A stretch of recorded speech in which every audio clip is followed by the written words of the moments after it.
La producción de Otra Mañana se comunica con el nuevo Motorola Edge 40 Neo, disponible en el color del año, Peach Fuzz.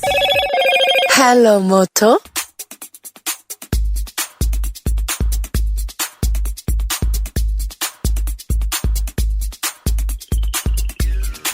El 14 de marzo del año pasado, el diario El País titulaba "Trabajan contrarreloj en Minas por sequía histórica".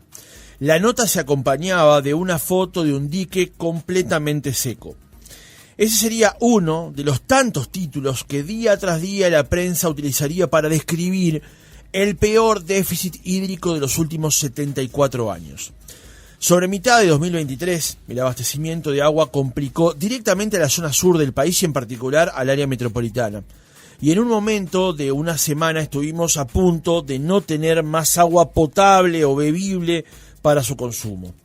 Apurado por las circunstancias, el gobierno desplegó una serie de medidas e incluso la aprobación en el directorio de la empresa OCE del proyecto Arasatí o Neptuno. En estos días, la noticia es otra.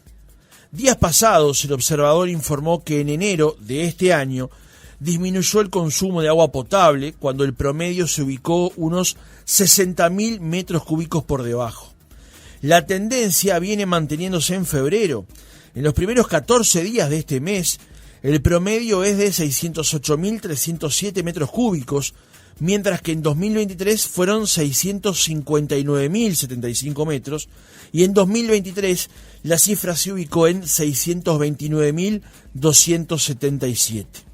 En la empresa manejan algunas hipótesis. Mencionan la reducción de las pérdidas, una pérdida de confianza de parte de los consumidores o un aprendizaje justamente de parte de los usuarios. ¿Cómo estamos hoy? Efectivamente aprendimos algo. El escenario ocurrido en 2023 no volverá a repetirse cuando esté en funcionamiento Neptuno. Vamos a conversar de este y otros temas en nuestra entrevista central con Raúl Montero, presidente de OCE. Montero, ¿cómo le va? Buenos días, gracias por acompañarnos. Muy buenos días, un gusto estar por aquí. Ayer repasaba algunos aspectos para preparar la entrevista y algunas declaraciones de usted. Usted ingresó a OCE en el año 86. Sí, sin haberme recibido todavía, siendo estudiante.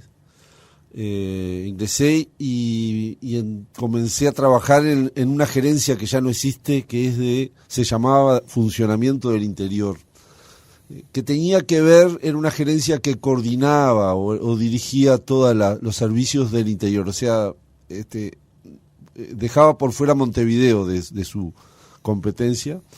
Luego que me recibí, empecé a trabajar como apoyo de otros jefes técnicos, que fue la verdad que fue un aprendizaje muy útil, muy bueno, con algunos colegas que ya me llevaban unos años en la función.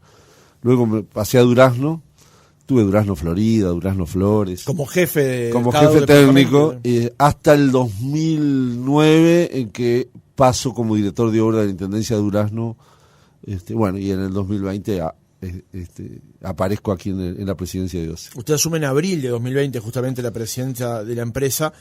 Y usted mencionaba en una de esas entrevistas que vi ayer, ¿cuál es la perspectiva diferente que ofrece ver la empresa desde dos posiciones diferentes, ¿no? Verla desde la mitad o desde una posición de cargo medio o mando medio, y otra distinta a verla de presidente. Y yo le comentaba recién que, si bien obviamente ofrece perspectivas diferentes, es probable que a un funcionario a usted le pueda vender menos humo, teniendo en cuenta que usted pasó por una larga escalera hasta llegar a la posición que tiene hoy, por lo pronto. Yo no parto de la base de que estoy lidiando con enemigos, ¿verdad? Pero sí que están hablando con alguien que tiene opinión de casi todos los temas. Y eso no es tan común, es una ventaja. Pero miren que también fue una ventaja haber estado 10 años fuera, porque, y sobre todo en una intendencia.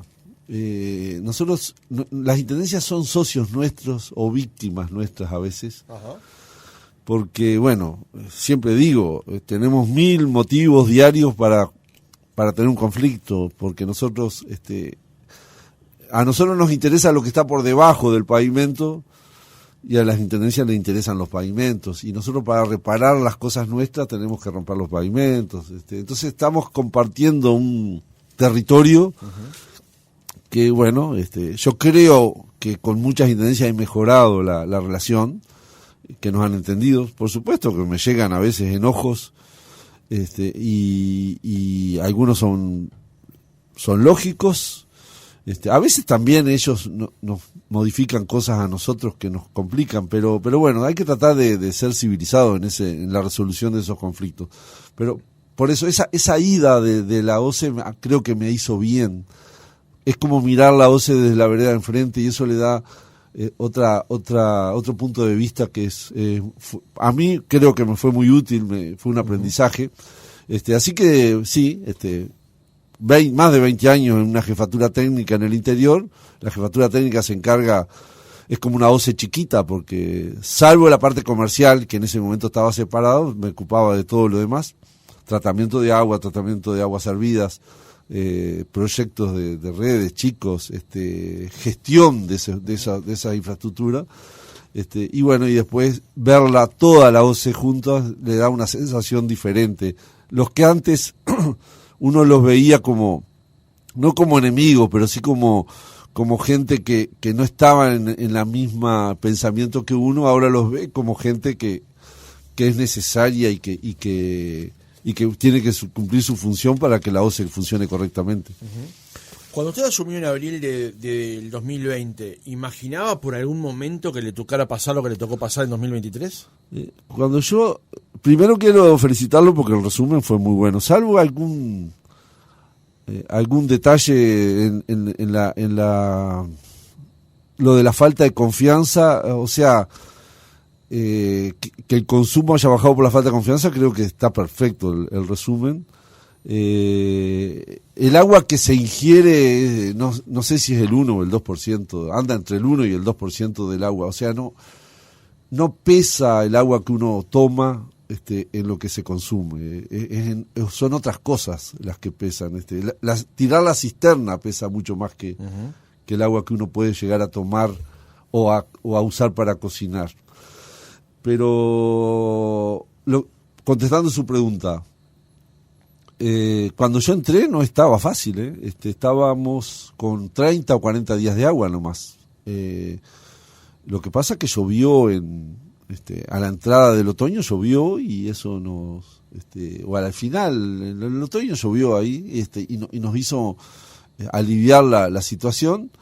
Pero en el 2020 ya teníamos una situación muy muy complicada. Por ejemplo, Laguna del Cisne, cuando yo entré, tenía agua para 7 o 10 días, y nosotros hicimos algunos cambios y la empezamos a hacer durar un poco más, porque empezamos a llevar más agua desde Montevideo y algunas otras cosas, pero estaba difícil, y ya no se avisoraba, pero sí era clara la fragilidad que tenía el sistema metropolitano, cosa que además nosotros la dijimos siempre, porque creo que cuando asumí dije que me interesaban básicamente dos cosas: robustecer el sistema de abastecimiento del área metropolitana y aumentar la cobertura de saneamiento en el interior. Por suerte vamos en camino a mejorar esas dos cosas, con los dos proyectos grandes que tenemos. Pero era claro que no se precisaba ser un genio, por decirlo de forma popular, para ver que era frágil el sistema. ¿Y qué es lo que explica la fragilidad de ese sistema? ¿O qué lo explicaba en ese momento? Yo creo que no acompañamos el crecimiento del consumo con las inversiones necesarias, y estamos dependiendo, que lo hemos dicho 1000 veces, estamos dependiendo de una sola fuente, que es el Santa Lucía, pero también estamos dependiendo de una sola planta y de un solo sistema de tuberías que comunican esa planta con Montevideo. Y fíjese que las tuberías, bueno, la primera tiene más de 150 años, pero es muy poca agua, es el 2% del agua. Pero luego está en 1900, primer tercio del siglo XX, luego a finales del siglo XX se hace otra tubería, luego la cuarta en los 90, la quinta en los 90, la sexta en este siglo, pero se nos rompe una llave, una válvula de esa tubería y nosotros nos quedamos sin agua en una zona importante de Montevideo. O sea, estamos muy al límite con lo que es la adducción. Por eso decimos, no es solo un problema de cantidad de materia prima para potabilizar. Tenemos estamos muy justo en la capacidad de producción y en la capacidad de transporte. Por eso nos gusta el proyecto Arasatí, porque nos soluciona los tres problemas. La disponibilidad de agua bruta para potabilizar, la capacidad de potabilización en 200.000 metros cúbicos por día contra los 600 que usted decía promedio más o menos que tiene, o sea, un 30% de agua corriente, y también nos permite una tubería independiente, habría una séptima línea para traer agua. O sea, nos da cierto margen, se nos rompe algo, bueno, capaz que seguimos igual por 5 horas porque nosotros podemos sustituir eso o mitigar esos efectos de eliminar una de las 3 tuberías principales que ahora están funcionando con otra. O sea, algunos le llaman redundancia, o sea, claro. que no estemos justito en esas capacidades, tanto de transporte como de producción. Así que esa es la idea, por eso Arasatí tiene virtudes para nosotros, nos mejora esos 3 aspectos que nosotros nombramos como vitales. Miren que en algunos casos, pero ha pasado, en estos 3-4 años, ha pasado varias veces que se nos ha roto una tubería y se nos queda sin agua toda la zona alta de Montevideo, donde están todos los hospitales, sanatorios. Bueno, queremos tratar de evitar eso, estar tan al límite con esa normalidad. Usted mencionaba entonces la fragilidad del sistema metropolitano, hablaba de obras. Aquí, durante el periodo más aciago, digamos, de la sequía, del déficit hídrico, entrevistamos al Sr. Ríos, ex gerente general justamente de OCE, que daba sus explicaciones de las obras que se hicieron en ciertos periodos. ¿Cuáles faltaron? ¿Qué obras faltaron? Bueno, creo que ya está un poco dicho, o sea, creo que quedó demostrado que la cantidad de agua reservada no era suficiente ante un evento extremo, un evento que había sido anunciado por la naturaleza varias veces. Yo creo que la naturaleza nos avisó varias veces. Por ejemplo, nos avisó en el 2009 que tuvimos ya con una salinidad alta en el agua, porque se empezó a hacer lo mismo que hicimos nosotros, se empezó a bombar desde aguas abajo en mayor cantidad que la habitual. Y bueno, y como dije yo, cuando entré, ya estábamos en una cuenta regresiva que es muy difícil de aguantar, ¿verdad? Convengamos que la sequía que se expresó el año pasado, que es la mayor en 74 años, como ha dicho el gobierno, el documento del gobierno, en realidad es un déficit que venía acumulándose hace 3 años por lo menos, ¿no? Donde llovía menos que lo que se esperaba. No, es que las sequías grandes en general no son de un solo año, es cierto eso. Hablamos que en el 2020 ya teníamos problemas, luego vino algún año más o menos que llovió, no sé si lo normal, yo creo que siempre por debajo de lo normal en el 21, no recuerdo bien las cifras ahora, pero y en el 23, yo estuve mirando el 22, por ejemplo, también estudiando para comparando, y estábamos en una situación mejor que la actual. Pero, por ejemplo, la situación del año pasado era muchísimo peor que la actual, ¿verdad? Si quiere después decimos las cifras, pero sí, en general estos eventos extremos se dan durante más de un año y eso hace que los efectos se vayan como aumentando o multiplicando. O sea, si uno no parte de una situación de normalidad, los mismos meses secos que podían haber pasado el año pasado pasan ahora y el efecto es mayor, por decirlo de alguna forma. Y miren que todavía no se ha normalizado. Si uno recorre el país. Yo el otro día fui a San Ramón a la mesa de plenario de alcaldes por el tema de saneamiento que va a afectar a muchos de las localidades con alcaldías, y uno mira los bañados, o sea, las zonas bajas, los humedales, y están secos en general, o sea, y los ríos cuando no llueve corren porque el terreno les aporta agua. Si no les cae agua de arriba, alguien les da agua para que no se corten, o sea, un río no se corta porque no llueve en una semana. ¿Por qué corre? Y bueno, porque hay terreno aportándoles agua. Y esa agua está escasa todavía no se ha normalizado esa situación. Vuelvo a la pregunta anterior entonces. Usted hablaba de obras, hablaba de la fragilidad del sistema metropolitano, ni bien asumió que eso ya lo había advertido. Y si bien dijo que ya se ha dicho, volvamos a mencionarlo. Obras, faltaron obras. ¿Cuáles? ¿Cayupá, por ejemplo? Y bueno, sí, mucho se nos habló a nosotros de por qué no hacíamos Cazupá. Para que Cazupá fuera útil durante la sequía, tendría que haber estado hecha y llena antes de la sequía. Durante la sequía no hubiera juntado prácticamente nada si hubiera estado recién terminada. Y es una obra que lleva 2 años hacer, o sea, se habló... No se dijo la verdad, no quiero decir que se mienta, pero no se actuaba con la verdad en ese argumento. Se tendría que haber hecho mucho antes y haber estado llena todavía para que a nosotros nos hubiera sido útil en cuanto a la cantidad de agua bruta disponible para potabilizar. Creo que sí, claramente faltó inversión. Para eso, ¿verdad? Sí se invirtió. Se me contestaba que se había invertido en plantas de tratamiento. Yo digo, faltó inversión para paliar este problema que tuvimos. No digo que faltó inversión, la OCE invirtió muchísimo en los últimos 5, 6, 10 años, pero no se invirtió nada justamente para evitar este problema que tuvimos y que es vital. Montero, ¿cuál fue el peor día del año pasado? El peor día de mi vida del año pasado. Fueron varias semanas complejas. Tal vez los últimos días de junio fueron muy difíciles. Los últimos días de junio fueron muy difíciles. Nosotros, cuando empezamos a bajar de 10 millones de metros cúbicos en Paso Severino, realmente veíamos una situación difícil.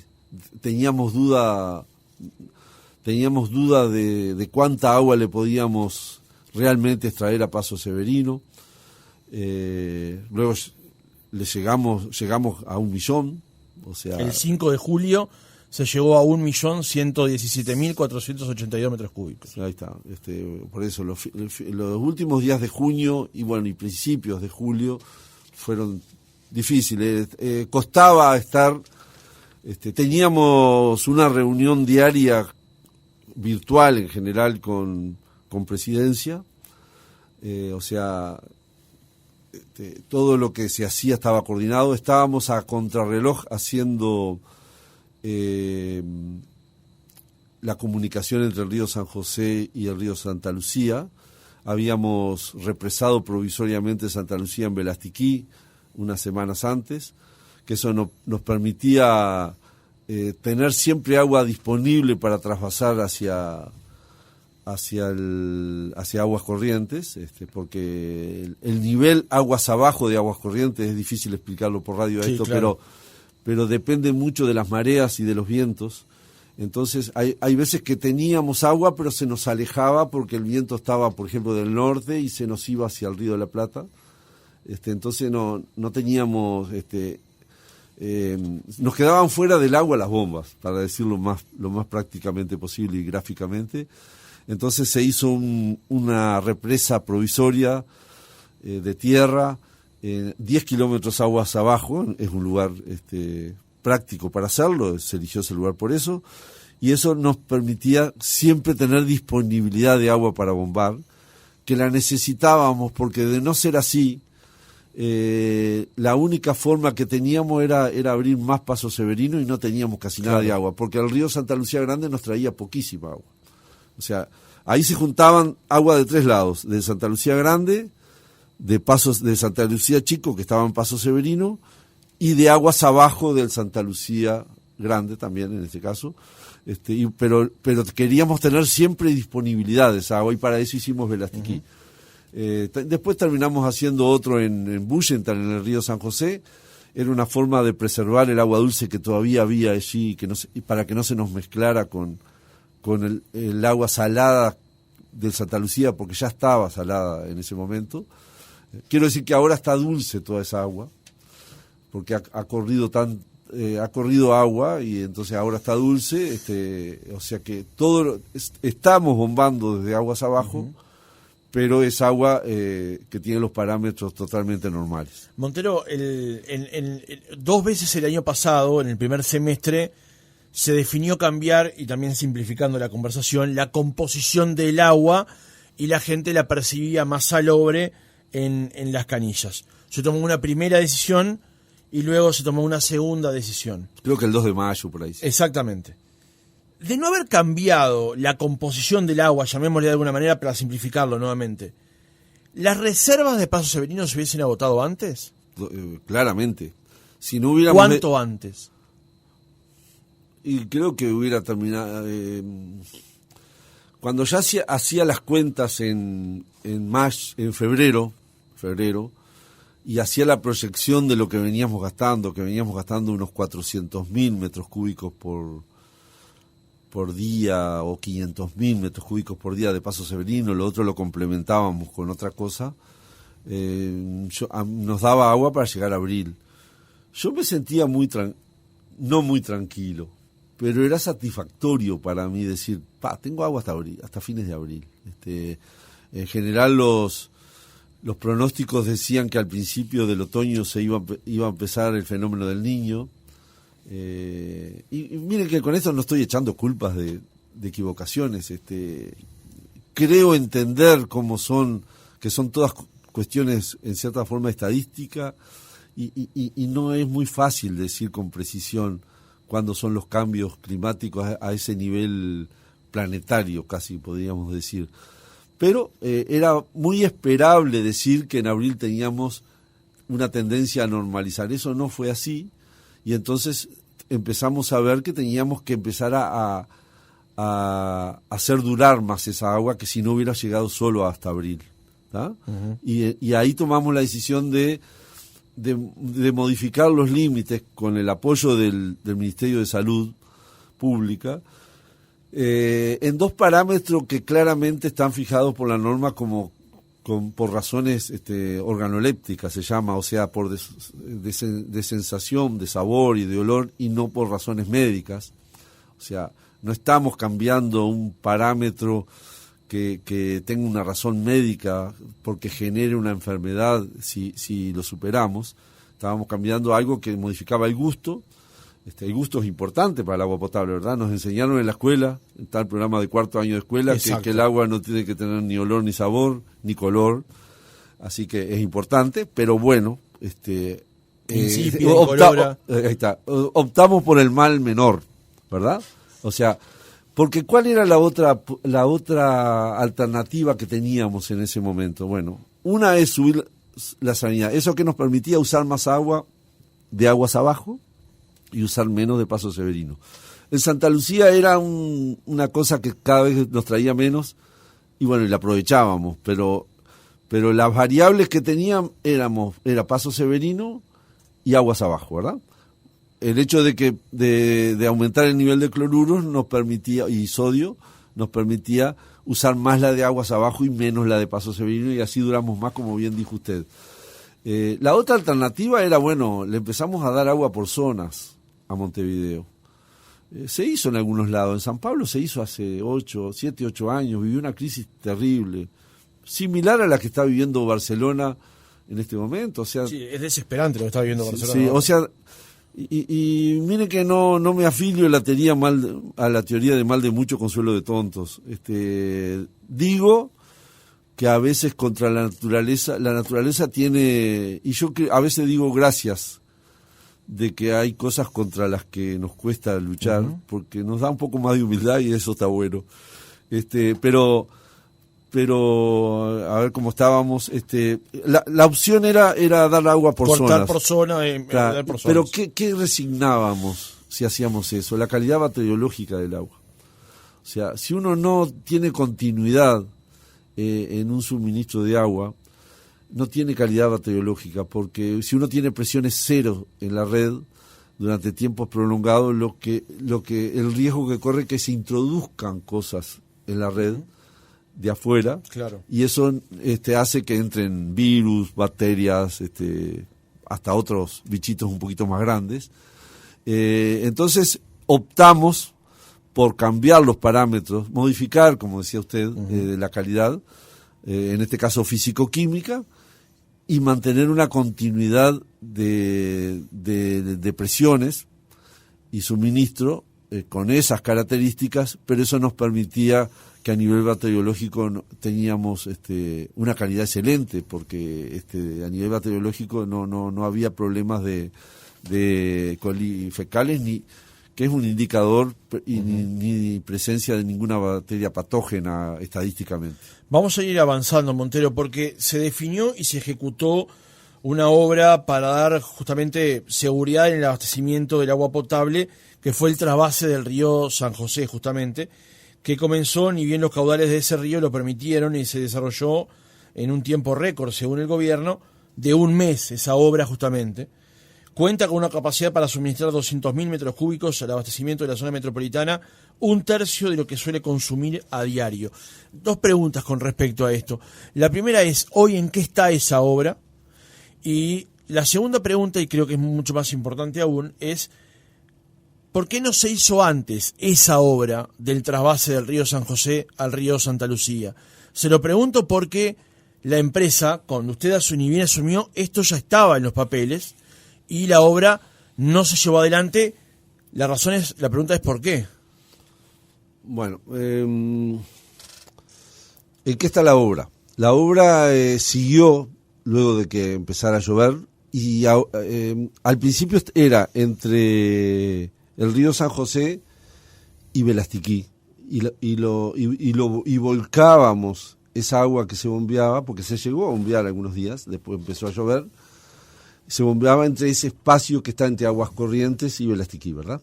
Velastiquí empezó a tener otra función también, no solo la de asegurar un nivel de succión, sino también como un depósito provisorio para que luego lo tomaran para esa agua que recibía del río San José.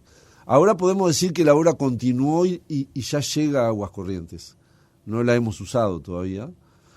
Le faltaban algunas piezas para darle seguridad al bombeo, unos temas técnicos que cuando hay una tubería larga se le ponen protecciones porque es peligroso, no se puede bombar así sin algunas protecciones.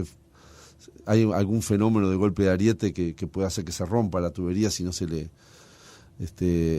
le colocan esas protecciones. ¿Pero hoy es utilizable? Sí, y yo diría que a fines de este mes, si seguimos con la tendencia que tenemos, yo diría que empezaría a funcionar. Uh-huh. Porque nosotros tenemos casi 56 millones de metros cúbicos en Paso Severino. El año pasado teníamos 30 a esta altura del año. Pero bueno, ya nos pasó una vez y vamos a salud. Vamos a ahorrar Paso Severino lo más que podamos. O sea que en la medida que consigamos colocar esas protecciones, hace unos días estuvimos hablando con gente de la empresa, vamos a poner en marcha esa tubería. Creo que bien dice usted, curarse de salud. Ahora, no es la idea de bombear agua del río San José surgió sobre la marcha, no es que estuviera en la empresa. En realidad, llegado el momento, era la única agua dulce que teníamos a 30 kilómetros, a un radio de 30 kilómetros. Además, tiene la ventaja en algún momento podríamos recargarlo al río San José si hubiera seguido de largo la crisis, ¿no? Uh-huh. Pensando entonces, en su cercanía con el río de la Plata. La propuesta de trasvasar agua del San José al Santa Lucía no estaba antes arriba de la mesa y sobrevino la idea en medio de la sequía. Hay una vieja idea de hace 20, 30 años, que era en una crisis, tal vez que amagó como hacer similar, de traer agua del río de la Plata mediante una mezcla de tuberías y canales, y seguramente usaba el río San José como intermediario, sí, y recogimos esa idea, sí. Sí, recogimos esa idea, pero no estaba arriba del escritorio cuando nosotros asumimos. No estaba arriba de la mesa. ¿Y por qué no lo hicimos antes? El río San José no tenía agua. O sea, lo que pasa es que empezó a llover más para esa zona, para la cuenca del río San José, que no es despreciable. La cuenca del río San José es de 3.500 kilómetros cuadrados. Y Paso Severino es 2.500 kilómetros. Fíjese que la cuenca del río San José es mayor que la de Paso Severino. La de Santa Lucía es enorme, anda por 9.000 kilómetros cuadrados, toda Santa Lucía, ¿verdad? Creo que si le sumo San José debe andar en 12.000. Pero Aguas Corrientes, la cuenca de Aguas Corrientes debe andar en 9.000 kilómetros cuadrados. O sea, tener ese aumento de cuenca nos viene bien. Pero en febrero, en marzo, estaba seco. San José tenía problemas de agua. San José estaba bombando Laguna de la Reina, se me va el nombre de otras lagunas que están aguas arriba. Sí, es que antes de los problemas en la zona metropolitana, recordemos, había problemas al este del Uruguay, había problemas en Nueva Helvecia, había problemas en Minas y San José justamente. O sea, después obviamente todo se concentró aquí por razones obvias. Yo diría que la única agua que tenía el San José era el agua que pasaba por la ciudad. Muy bien tratada, el agua que devolvía San José al río, porque estaba cortado, pero muy cortado, o sea, con una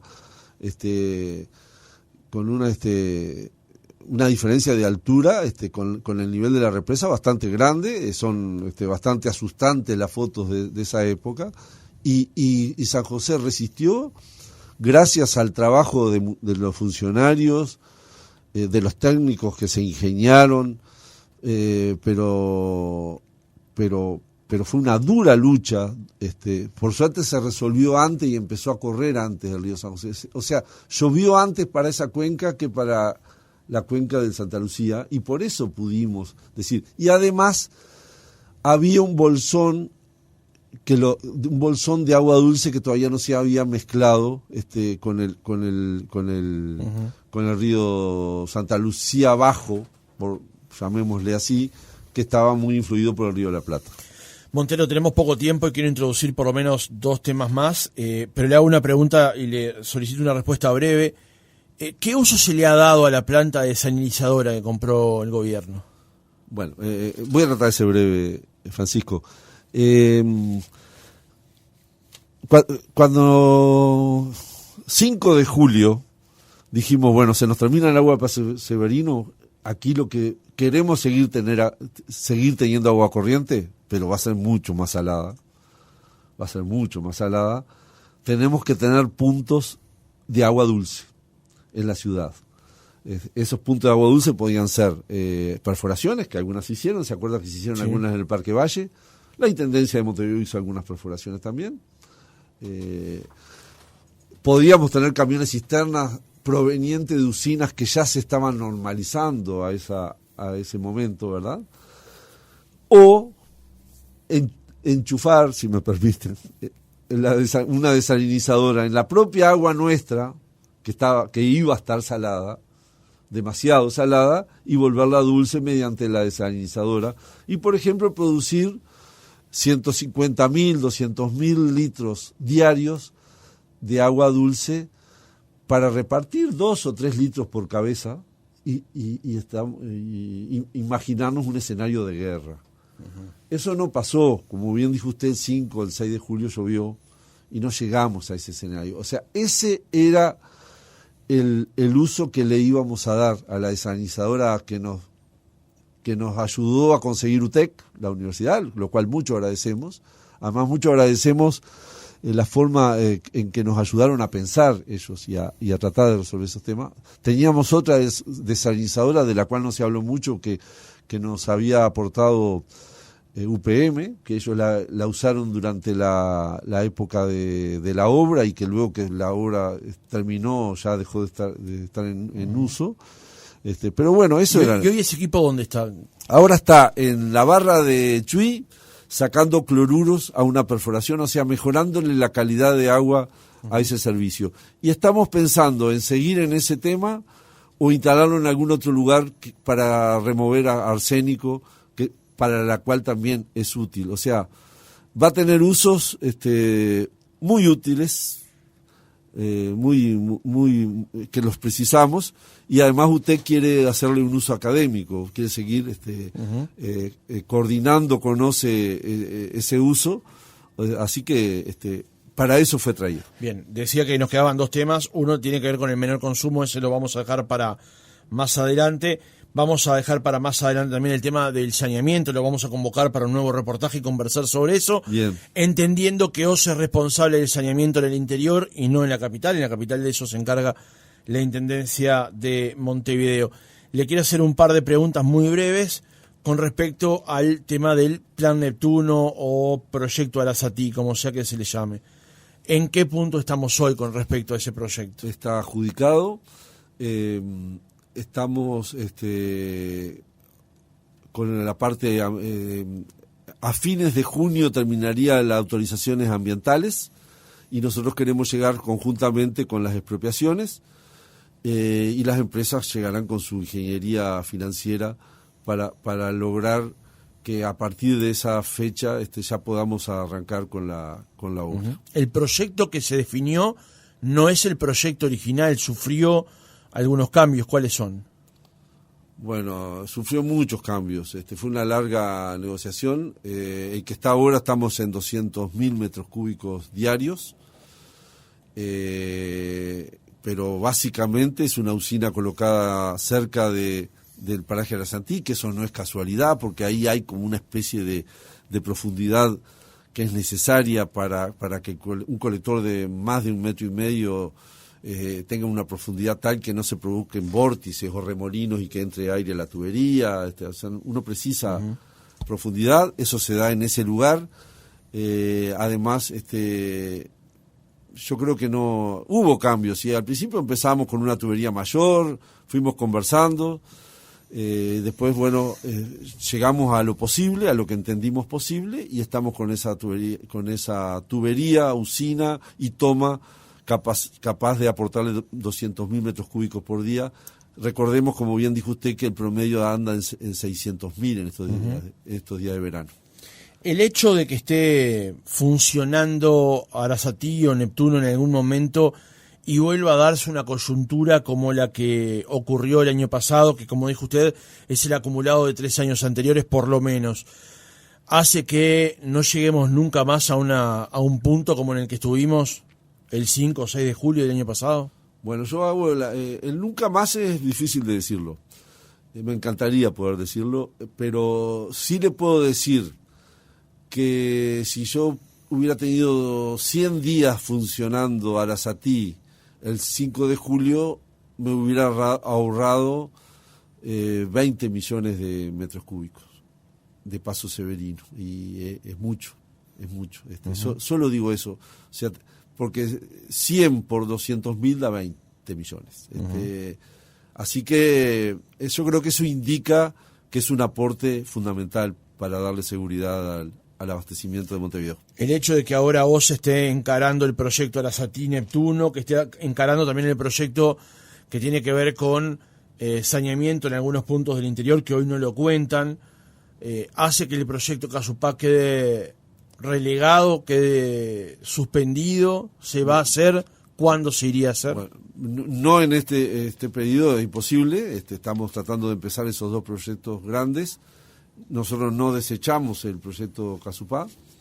Inclusive en la última rendición de cuentas se planteó y se aceptó por el Parlamento que los terrenos necesarios para hacer la obra se los compre Colonización, pero sujeto a que si OCE alguna vez los necesita, puede disponer de ellos con el debido pago, ¿verdad?, a Colonización. Pero, o sea, hemos tratado de coordinar y tratar de usar de forma lo más eficientemente posible los fondos públicos. Raúl Montero, presidente de OCE, gracias por haber estado otra mañana con nosotros. Bueno, muy bien, a la orden.